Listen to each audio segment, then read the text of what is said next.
Hi there, good morning. It is June the 10th, 2023, and she's back. Many of you ask on the regular basis, where is our Andrea Foulkes? Well, here she is. Andrea Foulkes, say hello. And for those that don't know what you do, please tell us what you do, my love. Hi, Dani. Oh, it's so lovely to spend that time with you in the UK recently. So what do? I do past life regression, inner child healing, ancestral timeline healing, spirit releasement. I speak light language. I take people between lives to connect with their soul star families and their higher self. And I've done all that for 20-ish years, nearly 22 years now, full time, non-stop. It is. You are prolific. Now, I'm going to talk, and I know this is a little bit uncomfortable for you, but I really don't care because it's all good. You have been on the television in Britain for so many years, and you have interviewed and regressed and done, clinical hypnotherapy, inner child healing on incredible amounts of what the world calls celebrities and famous people. You were dominating one particular channel, which is a good morning breakfast show in Great Britain. Not quite right. It's called This Morning. It is a show. I mean, comparing it to America, it's like Good Morning America. It's a big show. It's on the main terrestrial show, and it's called This Morning. And I did that show back in 2000. I mean, it was so unusual. I mean, I know we've spoke about this before, but I mean, it shows you that there must have been some divine intervention for me to be able to do this. I went on this show to do a one-off segment on a paranormal week on regression, past lives. This was we filmed it in December 2003. It aired in January 2004. From the minute of me going on this show and regressing the hosts of the show, the producers said, can you come back every week? And I came back every week, regressing celebrities. We started researching the past lives to find out whether they truly existed. So put under a lot of scrutiny. And they loved it so much, they said, can you keep coming and doing this weekly on this show until we make you your own show? And I did 2 series of a show on ITV1, again, the same channel, called Have I Been Here Before? And we aired 2 series of me regressing celebrities back to past lives. When we did this other show originally on This Morning, I was using celebrities, but I pushed forward to want to regress members of the public because I really wanted to show the healing aspects of regression and past lives. And they even let me talk about entities twice. And if you go on my YouTube channel, see me in a kind of fluffy way, showing a regression, dealing with entities and talking about entities as well. Yeah, and again, because you were on the show that was headed by a man called Phillip Schofield. You cannot turn a corner in Great Britain right now without that man's name. It is like the biggest scandal. Nobody really has all the facts yet, but he's been accused of having an inappropriate relationship with a young guy. Who knows what this story is, but one of the reasons I really want to address this is because he has been this iconic, messianic, like Messiah figure on our television screens for over 30 years. He started in children's television. Now he's mainstream Good Morning TV. And he has fallen. We are witnessing all the systems on our planet falling. Now, what do you say about this? Well, I mean, in the UK, it's going from how has this person fallen from grace? You know, it's the fact that it's also bringing in another issue, which is huge for the whole of humanity, is this person who he has admitted to having had a relationship with was very young when he met him. He's admitted to him meeting this person when he was 15, but he says that no physical relationship happened until the boy was of a legal age. But it's not that, it's the fact that this boy worked on the show as a runner, if you know what a runner is on a television show. And then it brings up this whole other topic that's becoming very big. It's 2 things. It's about people abusing their positions of power in a work environment, and then it's also bringing up a much broader topic, which is huge for not just in the UK, this is globally huge. Grooming. What is grooming? What defines grooming?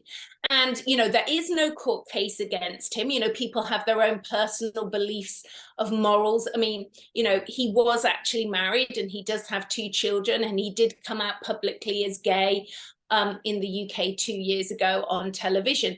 So it's a moral questioning. It's where does all this come from? It's, if we look at the, because I do believe in redemption for humanity. I truly believe that people have to, look within, look at their behavior. There must be some form of punishment for their inappropriate behavior, but he hasn't done anything illegal that we're aware of at this point in time. People are casting aspersions left, right, and centre. But it also comes down to, there was a great book years ago written by a guy called Scott Peake called People of the Lie. And he also wrote a great book called The Road Less Travelled, which people might have read The Road Less Travelled. I don't think the People of the Lie got that many people buying the book because of the title, The People of the Lie. So what it's doing, this whole situation now from this person who was the key host of the show and has carried on being the key host of the show, who I regressed. And I regressed him back into a past life. And this was someone who didn't think they'd go into the regression. He was the first one I ever did for television. He cried in the past life. I mean, he's not the kind of person who would cry. And it turned out in the past life, he was in debt and he couldn't pay his bills. He couldn't pay the rent in the past life. And it was a long time ago, another century ago. And they killed his child because he couldn't pay the rent. And his child died in the past life because he couldn't pay his bills. So our past lives are affecting our current lives, because this was a person who, if you live in the UK, you literally, if you turned on terrestrial television, he would be on every show going. He'd be on every TV commercial going. There was a desire within him, which he's publicly spoken about, that he doesn't like being in debt. He doesn't like to have not paid his bills. It's very important for him to earn money. And you could see that, when you see people on television, it could be any country where you live, and you think, how much money is enough for you? How, if you're famous, in a public profile way, how many TV shows do you need to be on? How much money do you actually need to earn? But, we can stand and judge that. But if you've got a story running that you haven't quite resolved, and, this was early days when I was doing regressions, and perhaps I was nervous to stress to him the importance of clearing that past life, which is how I work very deeply in resolving that, because he hadn't actually told me what his issues were when we did the regression. So sort of meandering through the just a rough outline of his life, because he is an exceptionally private person, and perhaps understandably so now. So if you're a person coming to see me in person, you're going to tell me more about your life, and we can help you get to the origin of the trauma. So to see these personalities that, from your point of view and my point of view, we've watched these people since we were children. Television in the 70s was very powerful globally and in the UK.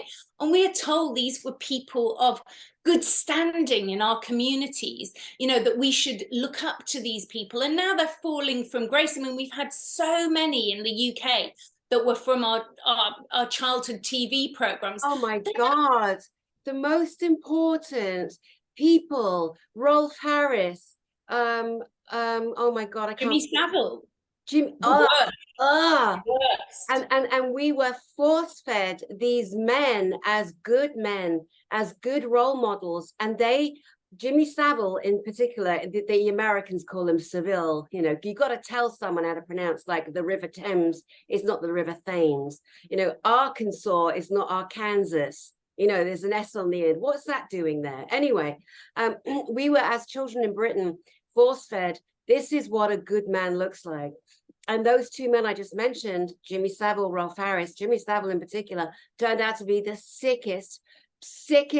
You cannot even fathom the sick, evil, the satanic demonized, possessed by so many demons, which made him do the things he did, because he was all, it was just, and yet you and I and people of our generation have been devastated by what was, I wrote to him as a child, you know, I wanted. Me too. To the TV show, Jimmy, will you fix it for me to be a nursery nurse for the day? What did you ask him to do for you? I wanted to meet John Travolta from Greece. I think I was probably 8 at the time, and I think the first film I saw was Grease, and I was so wowed by this. I think I wanted to meet Olivia Newton-John as well. I always loved Olivia. And now there's a celebrity who is a bastion of how to live. That woman has lived I mean, sadly, very sadly, she's died of cancer, hasn't she? But that woman was like an angel on earth, wasn't she? She has, I feel, a similar light to Princess Diana. Yes. And when I think about Princess Diana, I know that there are billions, not millions, billions of people that they don't know what it is, but there's something inside of Diana. So I've got goosebumps, right? Yeah, me too, me too. That's her. There's something inside of Diana that is a light that emanates and touches. So our deepest desire to be loved, to be seen, to be nurtured, to be noticed. Diana, but this is true, my love. It's true. There are few people I see on this planet like Diana. And, you know, her light still shines and we still crave that, but we're craving what's already inside of us. We have that beautiful Pleiadian light, that eminence, you know, it's in all of us. And I feel Olivia Newton-John was a very similar. I always look at Olivia Newton-John and I just see this beautiful light emanating forth, you know. And then you've got this other polarity of these men, you know, just totally, completely the opposite. And so, you know, the television has allowed beautiful light workers to shine their light on the world. But it's also brought in this confusion as well, you know, where people who, you know, maybe they did start out really pure people and they got corrupted by the whole experience. We don't know.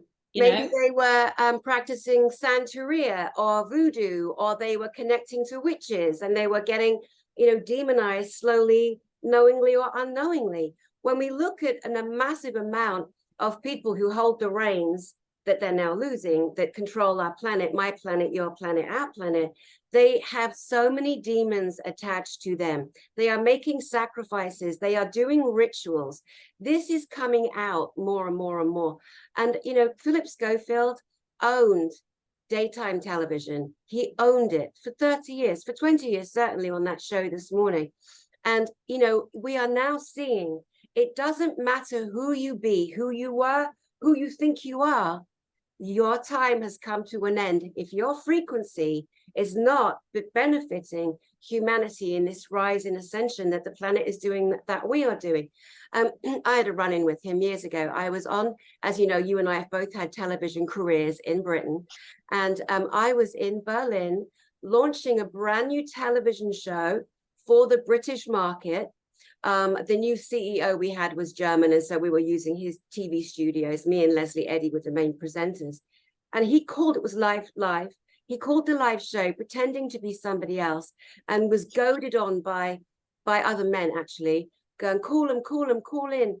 And at the time, I learned a lesson because I was trying to get myself on this morning as their main life coach. That's what I was trying to do.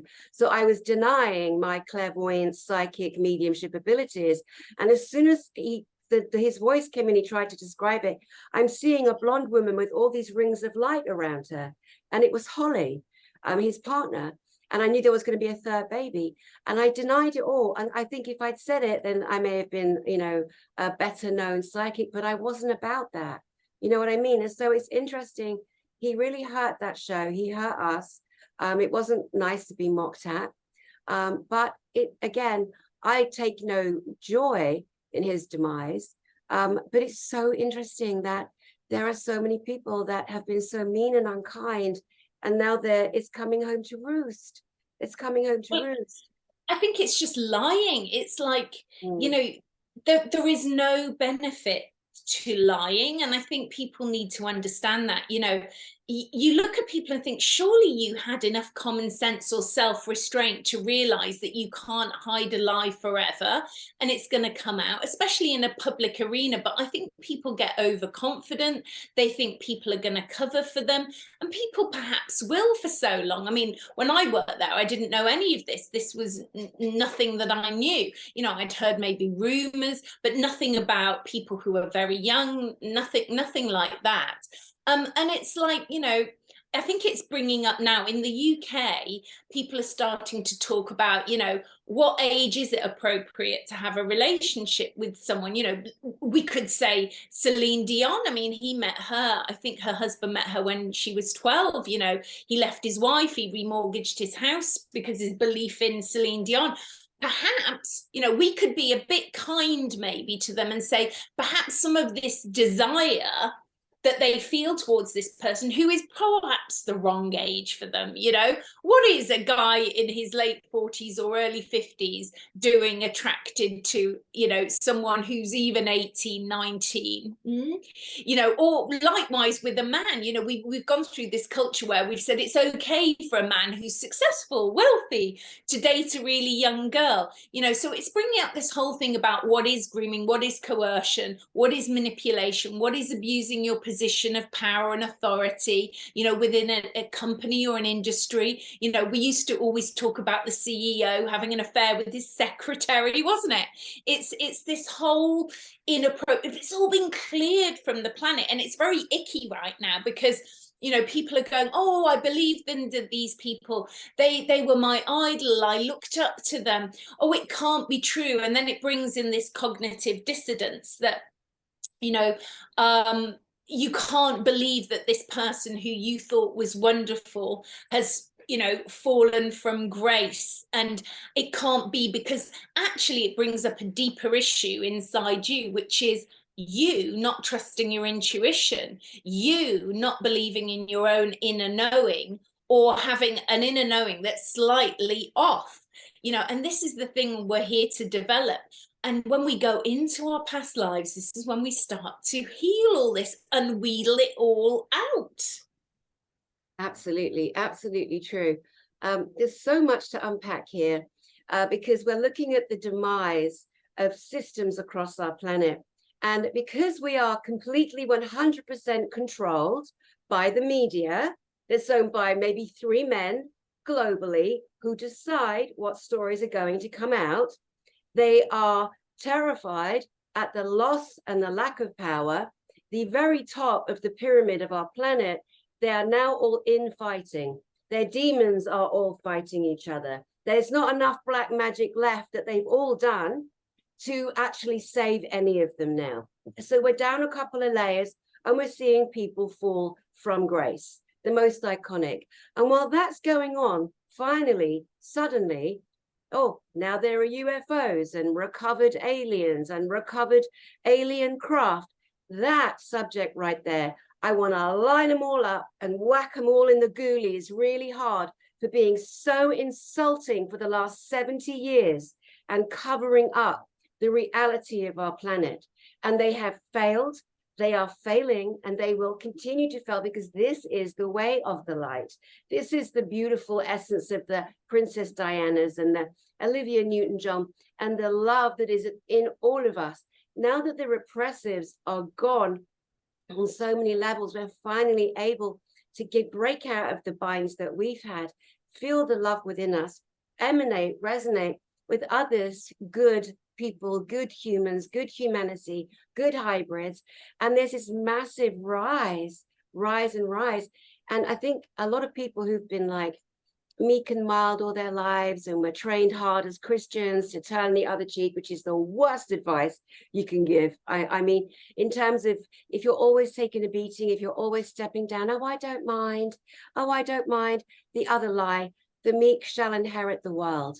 What a statement. Oh, if I'm meek, I'll inherit the world. If I'm meek, I'll go to heaven. Absolute nonsense. Nobody holds the keys to heaven except for the individual soul themselves, as we know.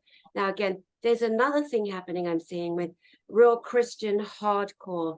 There are people who've been working with the religion of voodoo, Santeria, which is all very similar, and they are now going from one extreme, darkness, to ritualize to get their money, fame, fortune, the sex, the this, the that.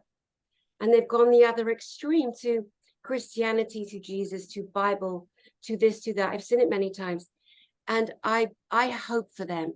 I hope for them that they can allow themselves enough confidence to not give an extreme self to one master of light or one master of darkness, but to come in the middle of that experience and to recognize themselves in that, to not bow under the binding of an icon who has been crafted and created by humanity, but to find their own soul frequency.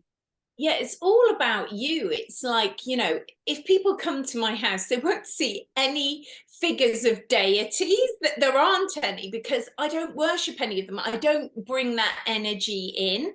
I have a lovely figurine. She's a blue lady, but she to me represents coming from, you know, connections to Sirius B, the blue beings. It represents myself. I'm not looking to a being outside of myself. And people don't like you saying that, because they're like, oh, she sounds a bit full of herself or arrogant. It's like, deal with it. You know, it's like, I trust and believe in myself. You know, in the past lives, you know, I don't know if I've said this before to you, but it's like, I've taken people into past lives, and I've seen people experience the past lives from two perspectives. I've seen people going back to similar past lives, but their consciousness was in a different place. So I've seen women who were like the temple maiden to the priestess in a past life. And when the head priestess died, you as a temple maiden would often be put in the room, which is like a burial room with the priestess. Now, you would be alive. You're not ill. There's nothing the matter with you. But you were meant to journey with the priestess to the afterlife. And when the food and the air ran out in that place you've been sealed into, you die. And sometimes this is a very interesting thing I understood from two different people's regressions, going back to being, you know, having to journey with their priestess into the next world. One of them is banging on the wall, clawing at the walls, going, let me out, I don't want to die for her. And the other one is going, it is an honor for me to die with my priestess. Now, admittedly, you don't really want to get into that situation where you're banged up in the room with them, but this has happened in a past life. And should you find yourself in that situation, I think that the second person probably had the better attitude to just surrender into whatever, because otherwise you'll be clawing at the walls and you're not going to be in your heart. And so everything is about getting into this minutiae space in our heart and trusting our intuition. One of the other stories of initiations we've seen in past lives is, you know, one of the great initiations that would happen to you was you'd go into water, they'd put a lid on it, and as you're big, I've seen this in a past life with a client as well. So you're underwater, the water's risen, there's a trapdoor, they've told you, one to the left or one to the right. There's one both sides. One goes to crocodiles, one goes to clear water. You trust your intuition. Is it left or right? Left or right? It's hardly rocket science, but it's life-changing, because you're going to die if you pick the wrong one. And I've seen a past life where a lady, she'd been estranged from her parents very young in life. So the only person she'd really had a deep heart connection to was her spiritual teacher in that lifetime. And as she's in this water, she sees an image, like a mirage, of her spiritual teacher come in front of her going, I love you, go left. Well, because she loved the spiritual teacher and her intuition was saying to go right, she went left into the crocodiles instead of taking her power back and trusting herself. So the spiritual teacher was giving her the biggest lesson of all. Don't trust me, trust yourself. You know, you must trust yourself. And that's like with all of us, you know, even though we're helping people, there's a point where they have to trust you to help them to trust themselves to take their power back. You know, I don't want to be involved in any karmic doodah with my clients. I want to come out of this karmic neutral. I don't want to, you know, be coerced into any place of taking responsibility for their lives. I want to empower them back to themselves. And I think this is also not just celebrities. This is where we've got the celebrity kind of spiritual guru thing that's come in. And it's all got out of hand. And now they're worshipping the spiritual guru instead of the message, you know, and it's really about the message. And it's very much about take your power back. Don't worship anybody. Totally. And again, you know, a Christian, let's say a hardcore, because I grew up in that awful evangelical Pentecostal, prayed at 7 years old because I saw Jesus and I saw the angels, and I've always seen angels, aliens, and demons my entire existence, in preparation for the work I do now and the work I've done with my clients over the years too. So it's very similar to you. And now it's about like speaking out and just really sharing like everything, like putting it out there and not accepting what we've been told. And when the Christians in particular get extremely upset, you know, they are so not told the truth about their own religion. It did not come from the Christ. It did not come from Jesus. It came from a handful of men, some good, some truly evil. And it's like, don't say that. It's the word. Whose word? You blasphemer, you'll go to hell. Now, is that you raging, or is that programming? Is that the child in you that was abused by pastors, vicars, and popes? Like, find the source of origin inside of you that gets triggered to rage, to murder. Because Christians, other religious people, they will kill for the truth they believe in. I mean, that happened to Jesus too, actually. They put him on a cross. Whether that was true or not, you know. Right. I mean, we could go 1,000 different ways here, couldn't we? Yeah. And then we've got the Nag Hammadi library and even the Bible. I mean, I did mention this on a TV show once, actually. It was on the BBC Big Question, not the one where they booted me off. It was the one after that I got booted off for speaking out too much. But you were great. You were great. I was talking about, that was it, the Aramaic text, because I think the actual Bible is based on the Aramaic text. And obviously the Bible, as we talk about, is 2,000 years old, but the Aramaic text is 12,000 years old. So, you know, it's kind of, that's even older. But I think the thing is, you know, I get why people like religion. You know, in the UK, they just want to create, they want connections with other souls, and they want somewhere to go and people to talk to, and they like to have a coffee morning on a Sunday, you know, and a biscuit and a chat, and it's really that sense of community. And they've been coerced into something that, you know, on the dark side of it is not necessarily going to help them heal and empower them, but maybe on some level it might help them. You know, as a child, I wasn't involved in extreme Christianity like yours was, but I was the Sunday school Rose Queen. You know, I did open garden fetes and things like that. And, you know, I was even a Sunday school teacher when I was very, very young. I must have been about 14 or 15 being a Sunday school teacher. But it wasn't dark. My experience of it wasn't dark. It was nice. It was nice to make friends with the other children, and it was a lighter side of it though. And I think, you know, it was something for my mum to do and ways to make friends, you know, back in the day, because I don't think people hung around coffee shops back in the day. So the only opportunity, especially in the UK, would be probably the WI, the Women's Institute, you know, and these little groups of, you know, religion had quite a hold on the social gathering, didn't it? If you didn't have a big hobby that was your real thing. So, you know, people have been coerced into this, and now it's all sort of unraveling. And you know, it's going back to our hearts, going into our past lives, realizing our inner child, like we were going to mention about the magic mushrooms, the ayahuasca, the kambo, all these things, which, you know, I would say be very, very wary of taking these things, because most of us don't know if we've got trauma, you know, because the thing is with trauma, you sometimes disassociate from the trauma in your childhood to survive, you know. So I'm working with a lot of people. A lot of the work that I do is inner child healing. You know, if you haven't healed the trauma from your childhood, you go smoking wacky backy and taking magic mushrooms and whatever, it could cause a massive psychosis in you and could see you, you know, sectioned, could see you lose your business, your children, your family. You know, I just watched this, I'm really enjoying a channel on YouTube at the moment called The Diary of a CEO, and they were interviewing the co-owner of this company, and sadly the other owner ended up taking his own life and dying, called Nexium. I think that was the name of the company. It was a skincare big brand that made millions.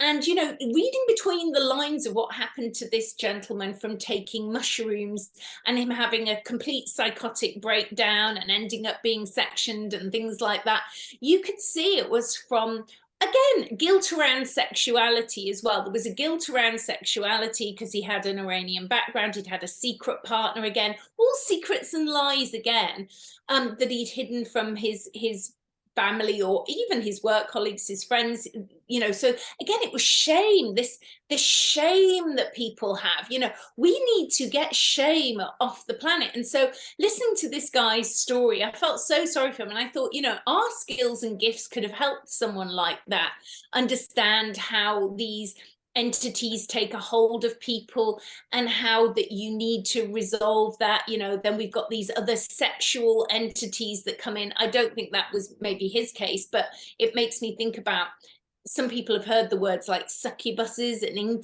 incubuses, and these are these interdimensional beings that don't have a physical form, but they seem to cling on to people's sacral chakras and make them have, you know, it's not love if it's not coming from the heart. These lustful relationships, like I must have this person in a carnal way, is coming from these, you know, lusty, demonic succubuses and incubuses, in my opinion. You know, this is what I see happen to people, and they don't talk about this that much. And then, you know, also other things like pornography, the programming within pornography. I've seen a lot of clients experience trauma and negative energies because of this.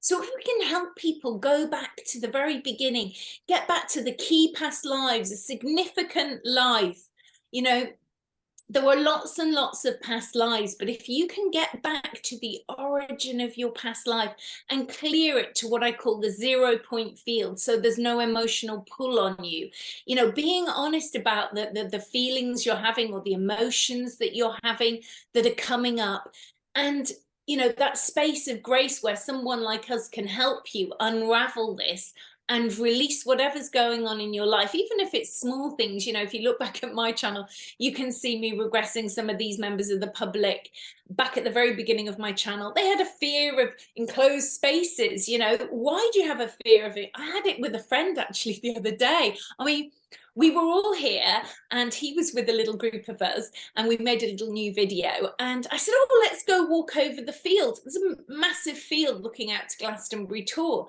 and he didn't tell us what his problem was. And then he said, no, I'll stay in the house. So I was like, okay. And then he appeared in the field with us, and then he disappeared from the field again, and the rest of us were all just, you know, enjoying the field, enjoying the sunset.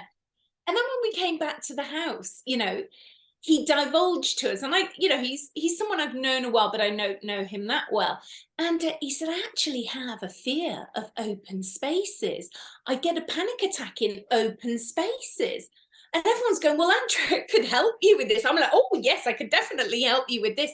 It's like, this obviously has an origin somewhere. But, you know, this gentleman, lovely guy, cannot be in open spaces on his own because it brings up a panic attack. Now, this is, to me, either linked to being shut in a cupboard as a child, you know, something like that's probably happened, or it's linked to a past life and we need to resolve this.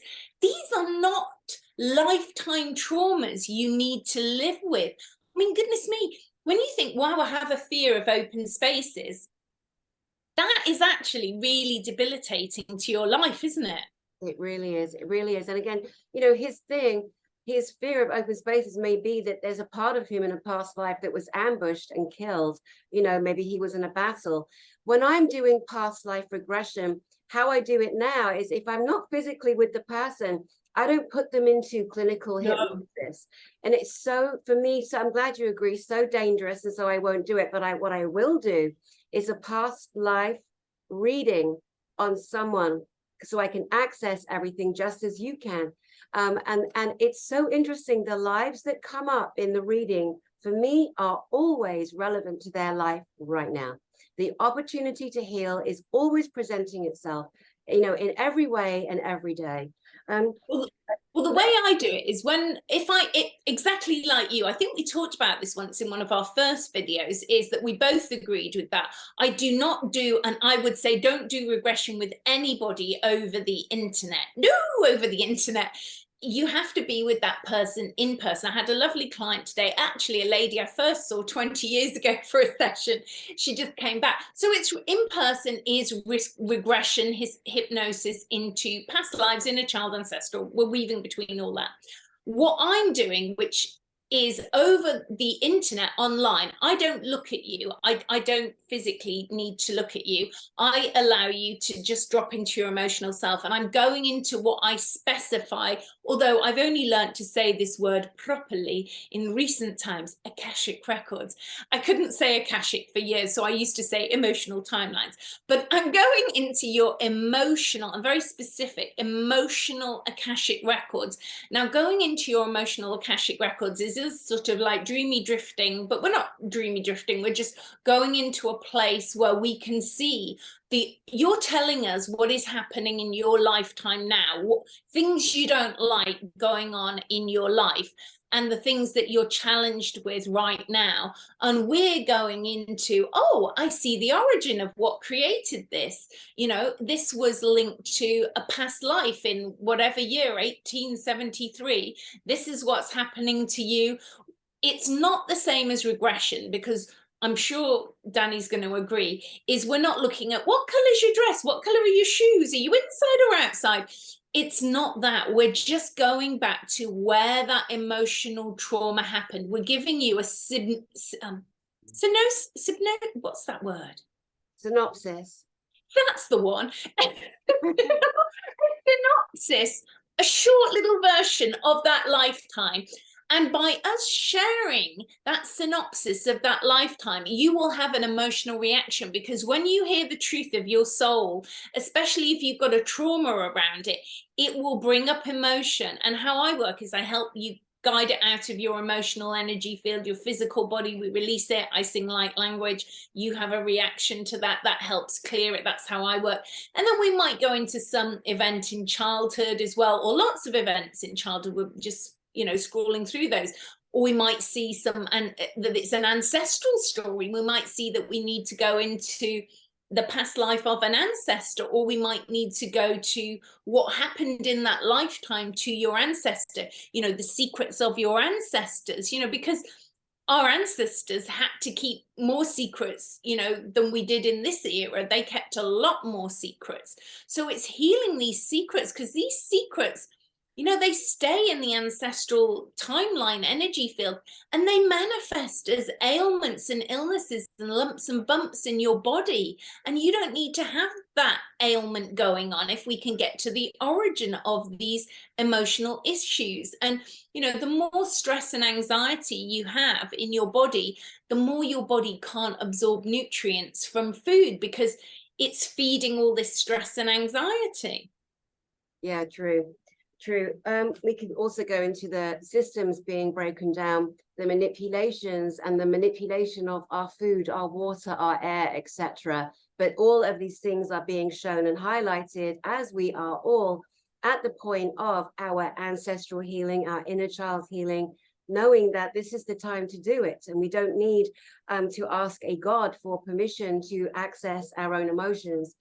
We don't need a partner, a lover, a husband, a wife, or this or that. You know, we are in this world. We came by ourselves, whether we were twins or triplets or not. We came for an experience. We're in that experience.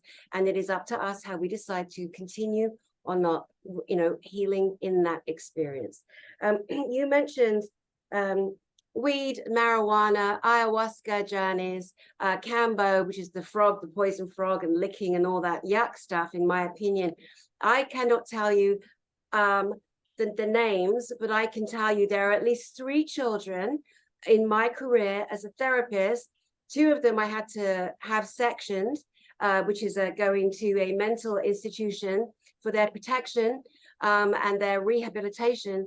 And the 2 I mentioned, one was a girl, one was a boy.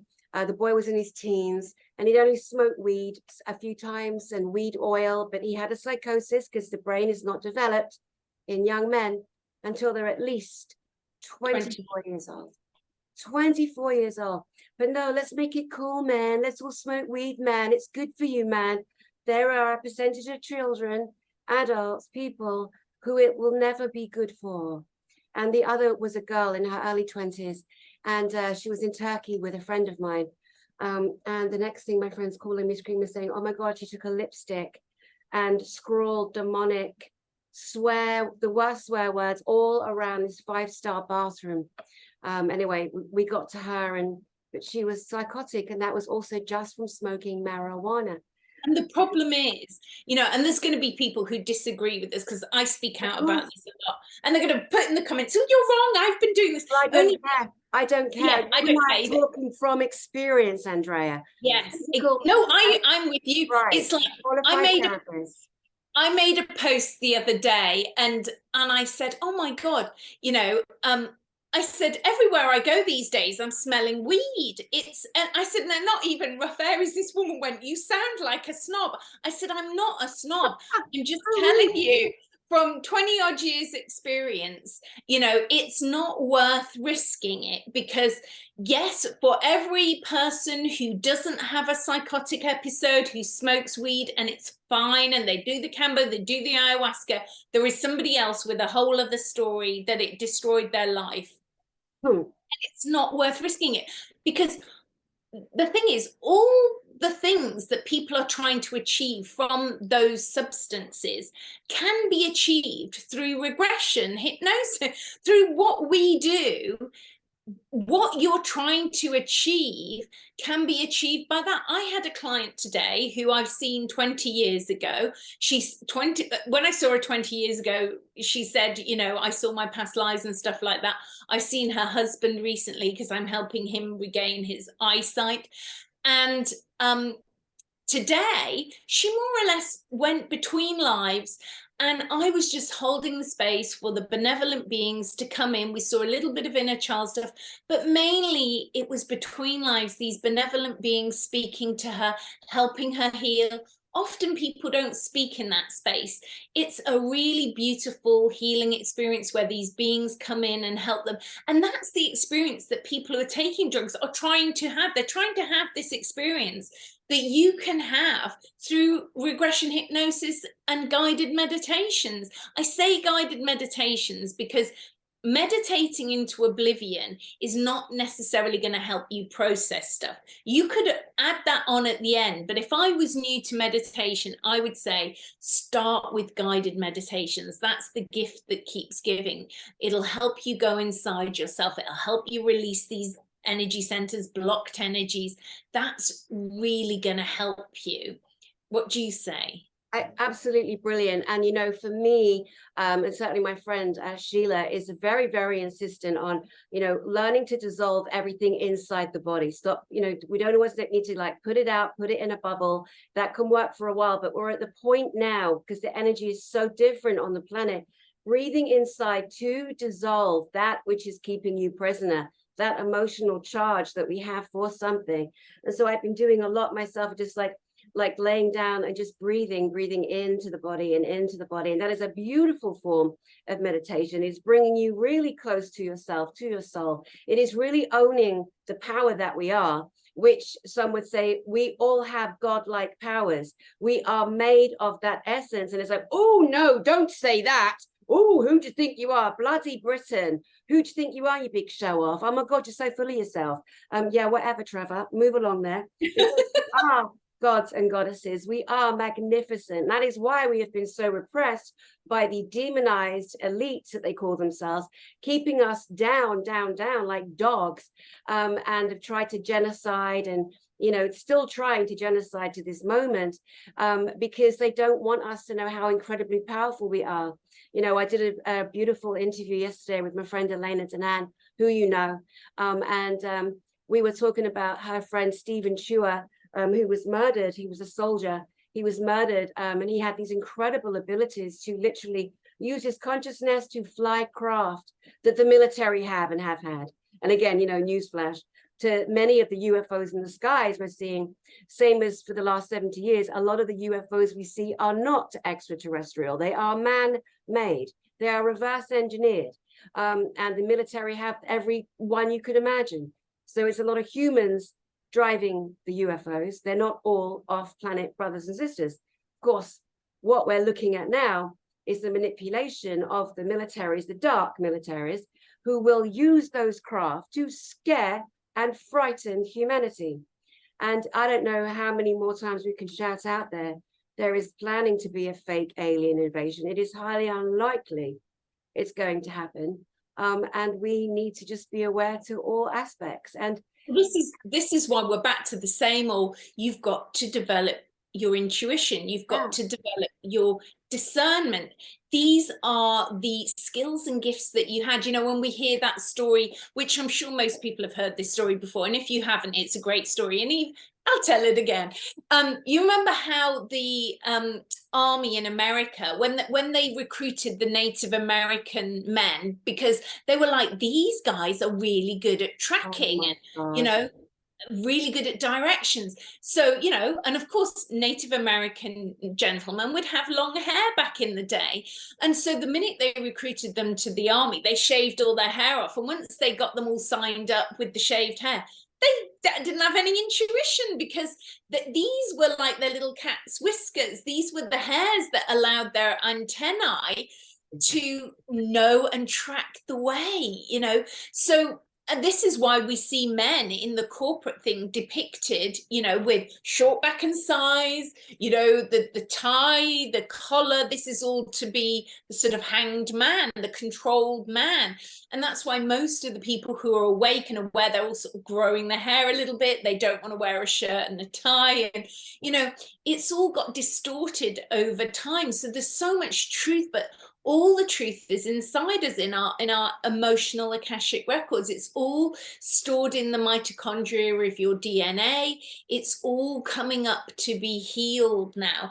Everything that happens, like the Schulman frequency, I saw, we're always going on about the Schulman frequency. It was off the scale the other day. I mean, in Cornwall, it was so high. It was like, whoa.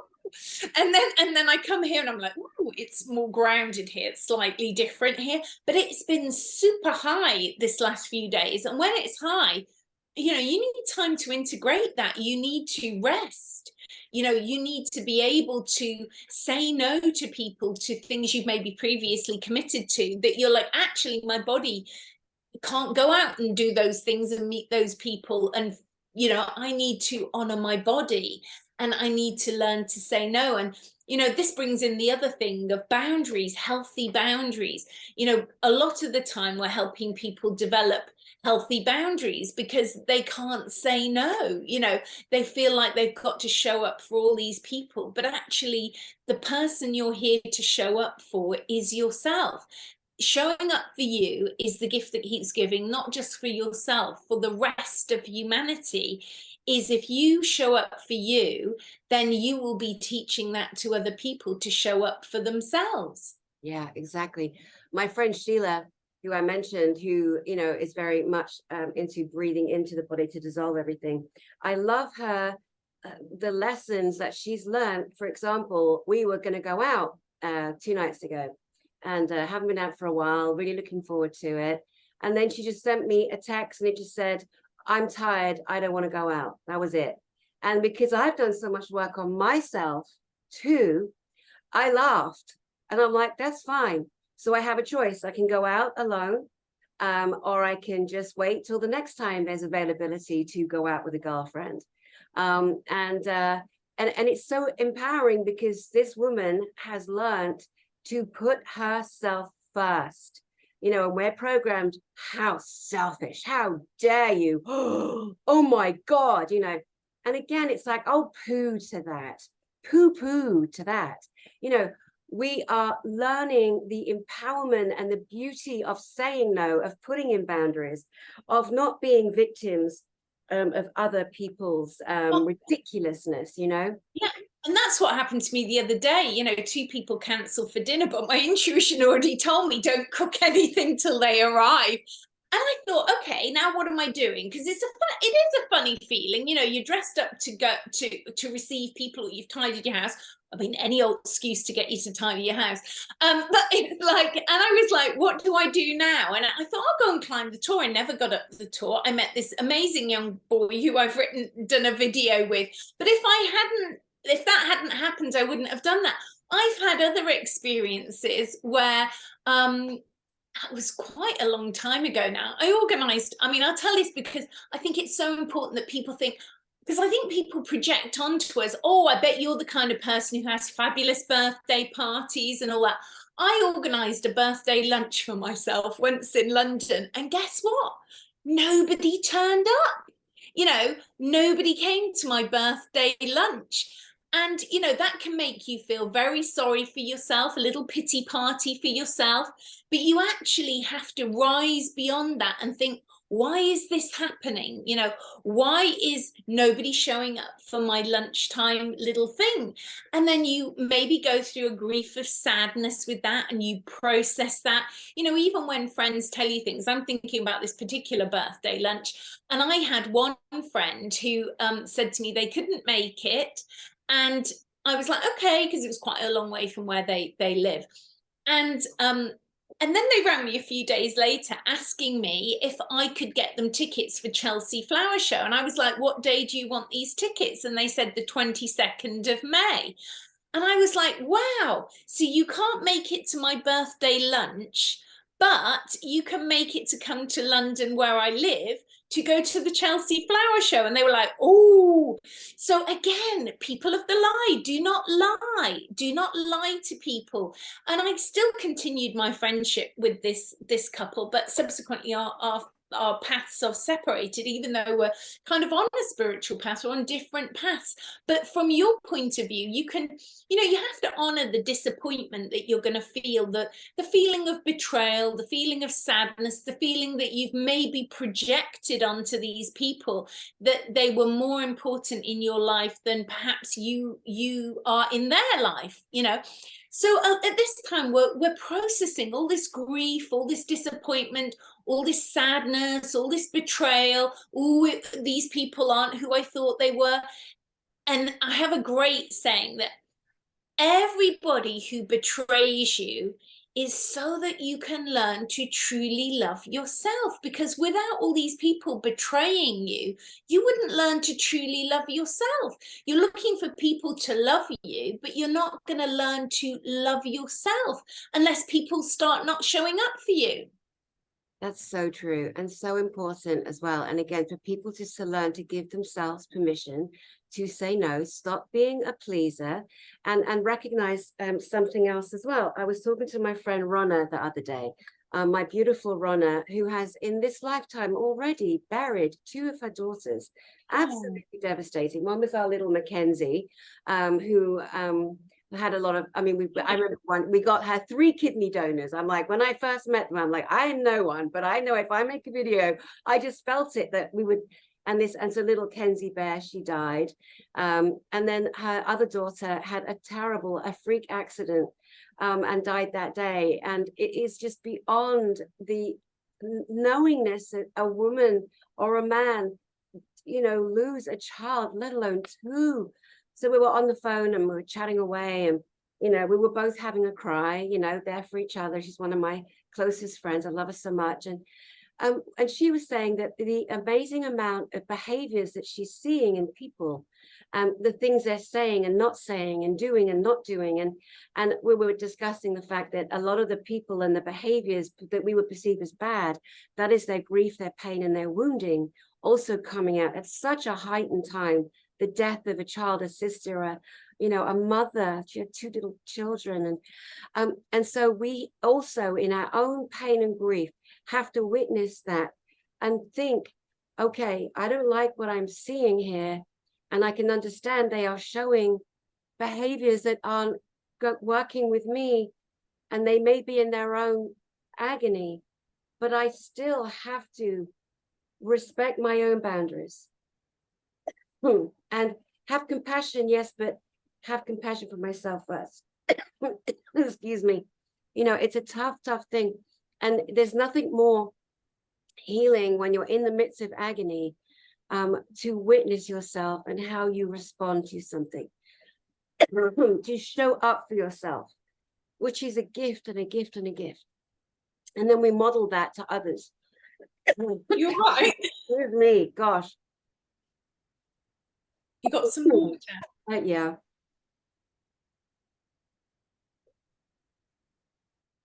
Yeah, it's like, it's a human condition to go through sadness, to project expectations onto people. I mean, if I look back at my childhood and all the things that what's coming to mind is a hilarious story that when I left school, I actually trained as a hairdresser. I'm a qualified hairdresser and beauty therapist. That's what I did when I left school. And I went on a work placement. I always, I was the kind of person who I want to go on a work placement at the best salon. And so I'm learning hairdressing at this college. And I'm thinking, oh my God, when I get to this work placement, I'm going to be cutting hair. I'm going to be styling. I'm going to be coloring. And I got to this work placement and I wasn't even washing the hair. I spent a week brushing hair up. I went home every night because my ego was, I must have had some kind of, that teenage ego. And I had blisters on my hands from brushing the brushes. I'd brushed the hair up and I not even got to wash these people's hair. I was washing the combs. And I was so crestfallen. My ego was like, oh my God, I thought I was going to be cutting their hair and everything. And again, it was very humbling. It was a real wake-up call to learn that, in many things, you have to learn your craft. You have to learn your skill. You have to go through these experiences. So, if you're a fairly young person starting your career and you're listening to what we're saying, some of the things that you're doing, you might not get paid a lot of money for. You might just do it for the experience, but the life skills, and you might remember this when you're older, the life skills that you're going to learn from those experiences are endlessly life-giving, humbling. They will teach you things that you didn't know that you need to learn. And that is so beneficial on a soul level. I remember as a child, astral traveling out of the corner of my bedroom, but not knowing that I was astral. I wouldn't know, oh, by the way, I was astral traveling out of the corner of my bedroom. You don't know. I had no brothers or sisters. All I knew was that when I lay down, the corner of my bedroom, I would go out into the cosmos and the universe through that corner, and the room became the cosmos and the universe. It got enormous. And looking back now, I didn't realize it at the time. I would be seeing some of the past lives of my parents. I didn't know that then. It took me a lot longer to realize that some of the things that I was seeing were my parents' past lives and how they knew each other and how I might have known them. But I didn't know that at the time. That's fascinating. And again, so many people, we come in with our gifts and our skills. I came in with mine. I came in with clairvoyance, clairaudience, clairsentience, mediumship, and, again, growing up as a child and being born awake, as I call it, but then going through the repression of school, of very strict parents, of a religion that didn't fit at all, and being told you're evil, you're bad, you're the devil, and you grow up with that attachment to what the adults tell you. But when I got to 7 years old, that was when I realized that adults are liars. They don't do what I do. They can't see what I can see. They are in denial of their own innate gifts.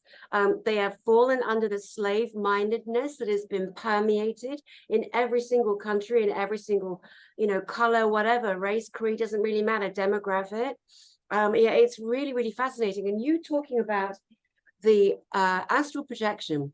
So what you're sharing with us here is the fact that you did it naturally. You weren't reading books and studying. You didn't even know that you could do it. So when you did have this awareness, what did it take for you to find out that it was something that you could do naturally, but you wanted to know more about it? Did you consult books? Did you have a teacher? No, not until I was much, much older. I just was intuitive. I'd sit at weddings and I'd say, as a 15 or 16-year-old going, I don't think this will last long. And my parents would be like, shh, we're at someone's wedding. And, I'd be right. I had a wisdom beyond my years. And I think even when I was at school in typing class, this will make you laugh when I tell you this story. Even in typing class at school, so I'm like 14, 15, I'm typing things to children, they're writing their problems down and I'm replying to them, but I'm a 15-year-old child, but I'm obviously deemed to have a little bit more wisdom than the other children because they're typing their problems to me. And, the teacher thinks I was daydreaming out of the window in typing class, but actually the truth of it was I wasn't daydreaming out the window. People were sending me their problems and I was typing a reply to their problems. And it was going, round the typing class to be given to the child who needed the answer.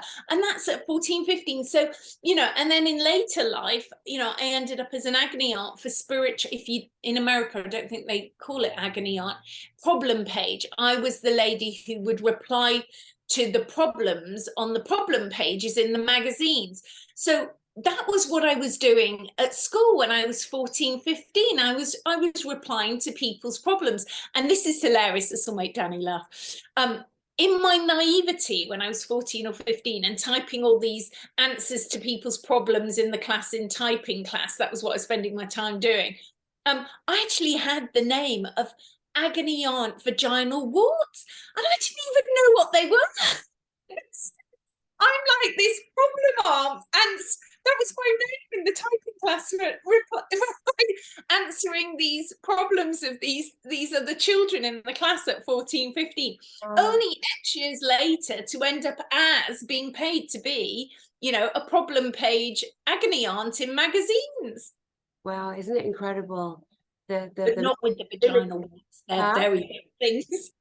The mimicking the things that we do. It's like, I went to school for broadcast journalism, and nursery nursing, and then years later I would question, why did I do that?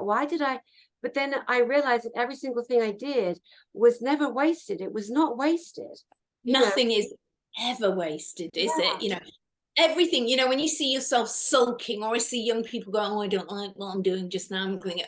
That is a life skill that, I'm glad I learned leafleting. I'm glad that I stood on corners handing out leaflets, sometimes promotions, PR, because that's a tenuous link to my event.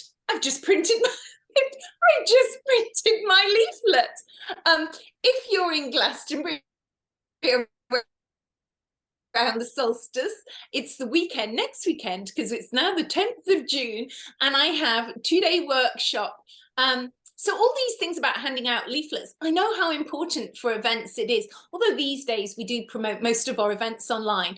How many times have some of the best things you've ever been to was because you saw a flyer on the wall and you were like, I happen to be free, I'm going to that.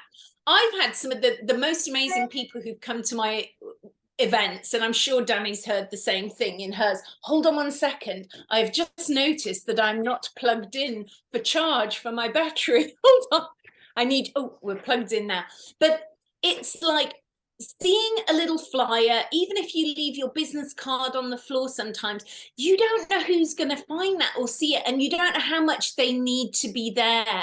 Right. They need to see that. And it isn't always online. People don't always see things online. It's walking down the street, seeing a flyer on a lamp post or something, and you're like, I need to go to that. That's where I need to be. So I still believe in printing out flyers, and I know how important it is showing. You can give someone a flyer and they might not come to your event this year. This is my solstice event, honoring your intuition, awakening and healing your soul memories. Saturday, the 17th of June and Sunday, the 18th. You can come to both days or just one. But it's so important that they get that flyer, because, they might not come to this, but in 6 months' time, they might find that in the bottom of their bag, crumpled up, and go, you know what? I need to go and do whatever that woman's offering. I can remember years ago, somebody said someone's name to me, this lady, and I said, I don't know what you do, but somebody said your name, and it just went, I need to book a session with you. I don't know what you do, but I'm coming to see you. When's your next appointment? So that is how you need to be when you come to seek our help. I have some people who they're like, tell me what I'm going to get out of this session. Justify to me why I should come to see you. I'm like, well, you shouldn't come to see me. If you want me to tell you what you're going to get out of this session and to justify why you should come to see me, you're not in the place that someone like me can help you, because I'm not here to tap dance and prove what I can do. If you feel called to come to see me, then trust to that. And if you can't trust to that, then I'm not the person to help you at this point in your journey. Yeah, it's fascinating, isn't it? The rudeness and again, it's an aggression. Somebody's putting the cost of something way above the actual treasure that they will get to excavate. I remember recently with the team at, for our conference, Galactic Spiritual Informers Connection, somebody wrote, and the team member passed it on to me, and it is a man, and he wrote, well, this is a spiritual conference and I'm a journalist, and I want a free ticket. I really want to see if you say who you think you are. And I'm like, delete, how rude. Don't try and use the spiritual, I'm not the right person to do that with. I'm zero tolerance. But yeah, I have experienced your work. And I know I've shared this before, but when my beautiful husband-to-be died very suddenly, I was so traumatized, and I already knew you, and I knew what you did, and I'd never had a session with you. I reached out to you, and you were profound in my healing. Profound. Not only did you allow me to, and it was on Skype, but it was on the phone, because you don't even look at the person. So you're not even cold reading as some people do. You're not looking at the physical response or non-response. I can't do what I do online. I can't do what I do online, because sometimes I get people saying, well, can I just do what you do online in person? I'm like, no, because it's not the same thing. And I couldn't do what I do online if I looked at someone. I know some people can in whatever they do, but I can't do that gift, that gift within me, that emotional. I can't do it if I'm looking at your little puppy face going, when your little puppy face is looking at me like, one, I don't think you're dropping into your emotional self enough to have the reaction to what I'm saying. And two, I'm very off put to tell the absolute truth when your little eyes are like that looking at me. And so it's much easier when I'm just not looking at, I'm just going. In our intuition, how I've developed mine is I just see it. I could sit in here with my eyes open, but I can also see another image in my mind. That's what I'm seeing. But I remember your session, and in all the people we see, we don't always remember every people's session, but I can remember sitting in here and a big wind came in. I was like holding on to my table. I don't think I told you that at the time, but the wind, I was like, who is this woman? Because the wind that came in and the energies and the beings that came in, I was like, oh my God, who was that woman? But I knew who you were because I'd seen your posts about all the work you were doing with the children and all that beautiful work that you were doing. But I was like, wow, whew, kind of, and you can tell that from people, you know, you can tell the people who've got, you know, the more work that this is how I see it anyway, the more work that you're going to be doing out in the world to help other people, the more likely you are to have a big team behind you helping you. You know, so the kind of person who's, because at one point I did ask this in regression sessions with clients, and I said, you know, it is a soul journey, and you know, in our grief we're like, why did they have to die? And you don't know the reason of that person, you know, and why do some people, you know, you see a car accident happen and you know, they didn't get touched, like somebody moved the car. It was as if somebody moved this car, and it was a, you know, and you hear these people talking about these near-death experiences, and they're like, it was like an angel came in or something and saved me. And I've asked people in regression, I've asked these benevolent beings, why do you step in for some people? And they said, for some people, it's not across the board, but for some people, we can see the potential of what they're going to do, and they haven't yet done what they need to do. So we need to stop what might have happened to them from happening, because we can see what they might do in the future.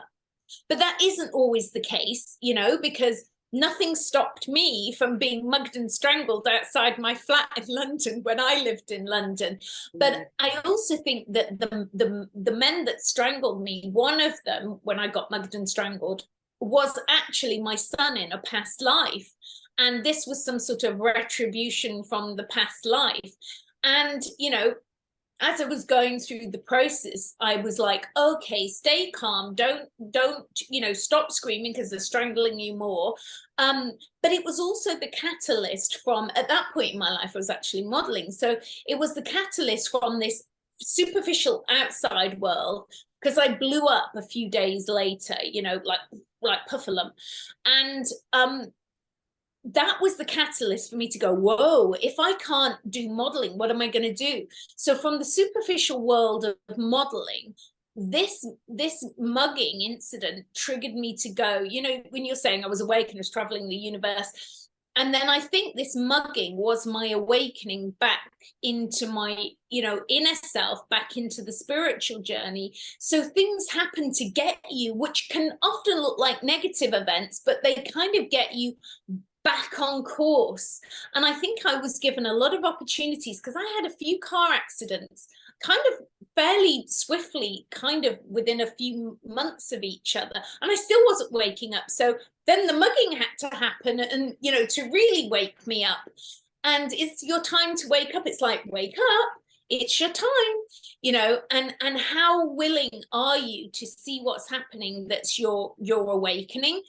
And you will be being prodded until you wake up, if it's your time to wake up now. And you're going to manifest a dis-ease if you don't wake up in enough time. And that will be a catalyst to show you're out of alignment in the Lemurian times. You're out of alignment with your authentic self. Go inside yourself, heal your emotional self. I really resonate with the Lemurian times. I have visions of myself, you know. I'll show you, where is it? Oh, here it is. I have visions of myself coming not on my own, coming without a physical body, coming to planet Earth with a group of my soul monad, which is my soul star family group. I have memories of coming to this planet, bringing crystals, bringing bits of glass. That's my Andara. And I've told you, shall I tell the story of how I acquired this one? Yes, because it goes against the other things that we all thought. Yes, go. So, okay, so when I went to Hawaii for the first time in 2008 was when I heard about Andaras. Still to this day, as we speak now, the 10th of June 2023, in the UK, there's like some veil on people about not knowing about Andaras. They're starting to know a little bit, but people aren't interested in Andaras in the UK. It's really interesting. It's kind of veiled. There's only a few people know about Andaras. So I go to Hawaii, I learn about Andaras, so I'm very aware that they come in other colors and things, but this is my specific one that does not come from Hawaii or anywhere. So I go back to see my aunt, my dad's sister, and you forget what you've seen. And I go to her house and I'm like, wow, look at that. There was a massive piece of Andara about this big in her house, which has been there my whole life, but it hadn't registered with me before. And I'm like, where did you get that from? And she's like, she's not spiritual at all. And she's like, oh, do you not remember your cousin, her son, dug it out of the garden? Now it would be 40 years ago. 40 years ago, my cousin dug that out of the garden in a ancient Saxon village in Cheshire, in England, and it was inside a Saxon watering trough. The Andara was inside that, and when my cousin put the spade in, this piece came away, and she said, you can have this. She gave me that, so I got this.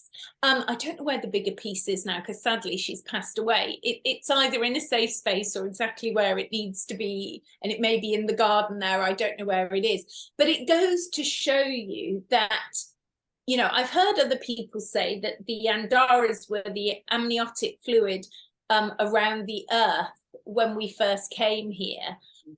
So I don't know, because I have visions of me bringing crystals to the earth with my soul monad family when I didn't have a physical body, when we were energy beings, you know, in a higher vibration. And when I had my awakening back in 2000 and 2001, I was losing the physical density of my body. You know, I was vibrating at such a high level that I was losing my physical body. And then I think I got an opportunity to stay or go, and I think I chose to stay. So I sort of took on karmic memories to maybe understand how it is to help people, so I would be able to do the work that I subsequently got to do, you know, and in all these past lives that I was doing on television weekly. And it was funny because, you know, I've regressed so many people who work on TV in the UK for TV. It's like, you know, because Phillip lost his show of presenting the soap awards in the UK, Jane McDonald took over.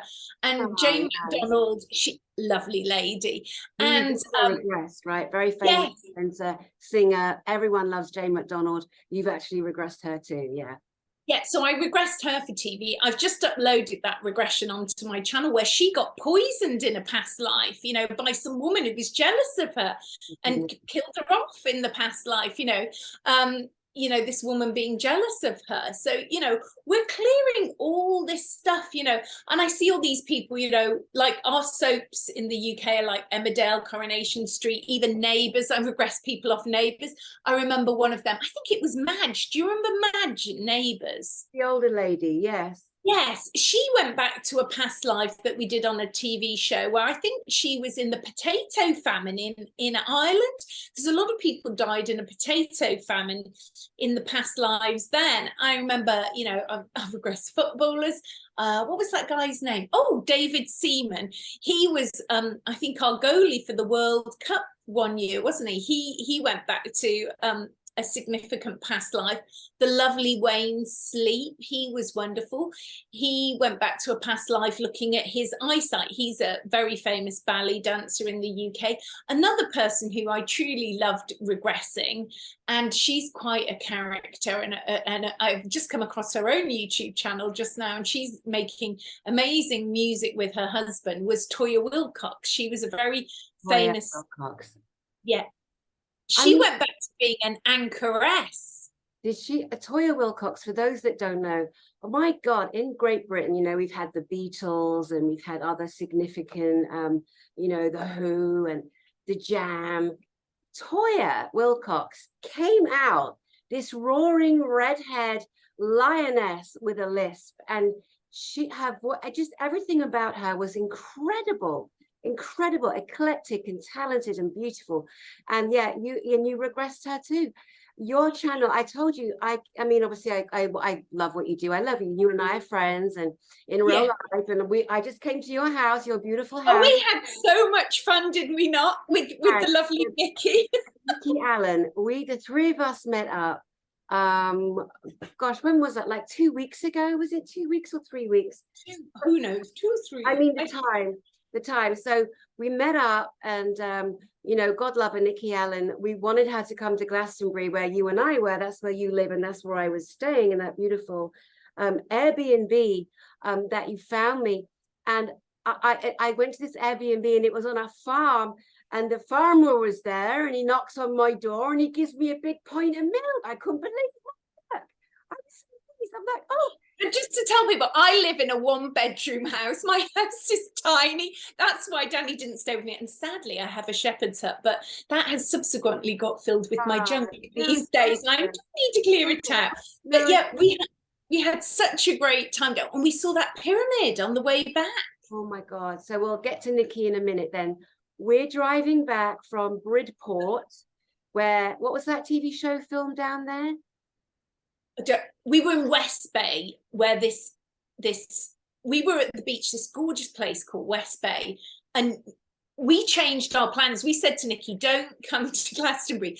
If you're coming from where you live, we're thinking to meet in West Bay, in Bridport. She was like so excited, wasn't she? Oh, I love Westport, Bridport.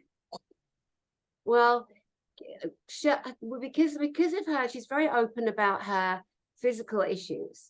And she has fibromyalgia and something else going on. So she can't sit for long, and she gets inflamed. So ultimately, you and I drove out of Glastonbury and ended up meeting with her in Somerset still, at this place where I can't remember the TV show they filmed there. It was a murder mystery with a body being found on the beach, but it was broad something. Broadstairs or Broadstone, something. It was such a magical, magical place. The three of us sat. So when you come into the town and you head right to the ocean, to the sea, turn left, because there is a magical restaurant, and it's a train, and the train was full. So we ate in the old ticketing house, which was so eclectic and beautiful. We sat there for like 15 hours. Felt like it.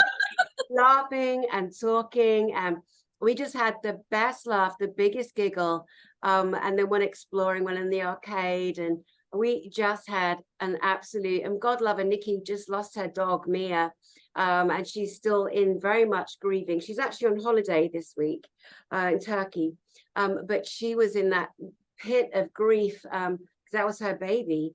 And you know, we managed to get some giggles out of her. She's not too difficult to make laugh, that one, and she's so funny, isn't she? She's hilarious, and her life story is incredible, isn't it? And she's written a book as well, a couple of books now. She writes about her multiple sclerosis, her ME, and her book is called Me, Myself and I, as in ME, multiple sclerosis, Me, Myself and I. And then her book about being on her way to being the greatest and best known clairvoyant medium in Britain, and then the demise from a car crash, and incredible. And just on her for a moment, she will be our Friday night extravaganza at the conference at GISIC. She'll be on stage from 8 till 10 at night, giving messages from the beloved, connecting people to their hearts and to heaven, and showing people how to themselves connect to their loved ones. Again, eliminating religion, eliminating the demonizing of our natural, beautiful abilities as spiritual beings. Like, oh, don't go and see a medium, oh, this and that. Just enough of that now. Enough. The world is growing up, and the people on her are growing up. It is what it is. It's all coming to fruition, isn't it? Everything is coming to fruition. I wanted to go back to you, and the treatment that you gave me when I came to you was, as well as you helping me, I don't know exactly what you said or did, but I was a zombie. I was not functioning. I was in Costa Rica, living in a hotel, just dying without my beloved, just wanted my heart to stop and just didn't want to be here. And you whatever you did on the phone, you got through my energy frequency. You showed me a light. Wow. Sorry. Oh. You showed me a light. You opened a door for me. And I have all these skills and all these talents, but we all still need help. We do. And you just gave me a lifeline to my healing with Jeff.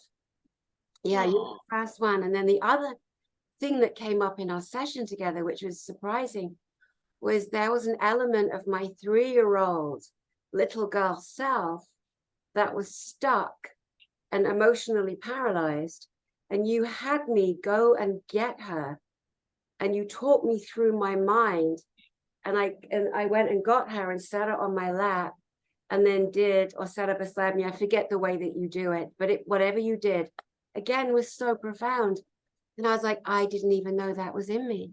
And we don't. We think we know it all, but we don't. We can only take care of chunks of healing throughout our lifetime, because I mean, over the years when I've been doing my own inner child trauma, violent healing, I used to think, oh my God, this again, this again, this again.